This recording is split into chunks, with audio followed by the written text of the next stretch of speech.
ஆமாங்க. நீங்க சொல்றது கரெக்டு தான். உங்களுக்கு, உங்க அம்மாவுக்கு, பிள்ளைக்கு, அப்பாவுக்கு, நீங்க உடம்பு முடியலாத படுத்தாலும் எல்லாத்துக்கும் நாங்க பொம்பளைகள தான் பார்த்துக்கணும். இதே பொம்பளைகளுக்கு ஒரு நாள் உடம்பு முடியல இருந்தா, சாப்பிட்டியா? ஹாஸ்பிட்டல் போகணுமா? மாத்திரை மருந்து வாங்கி கொடுக்கறதா? ஏதோ ஒன்று உங்களை யாராச்சும் ஒரு ஆள் செய்யுதா?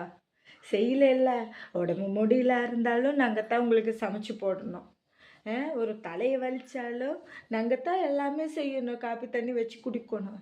ஒரு நாள் அந்த பொம்பளைகள் நாங்கள் தான் எல்லாமே செய்கிற. அவர் உடம்பு முடியல இருந்தால் நம்ம அவருக்கு செய்யணும்னுள்ளது நீங்கள் யாராச்சும் ஒரு ஆள் இதில் நினச்சிருக்கா? நினைக்கவே இல்லையே. நினைக்க மாட்டேன். என்ன, நாங்கள் பொம்பளைகள் தானா?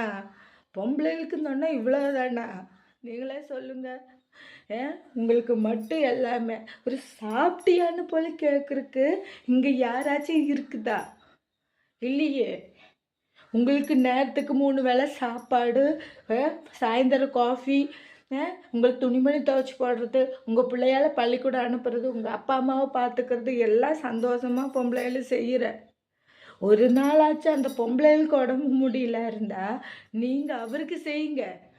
எந்த தப்பும் இல்லை. அப்போ உங்கள் கால் கீழேயே படுத்துருவேன். அதுதான் பொம்பளைகள். கொஞ்சோண்டு புரிஞ்சுக்கோங்க.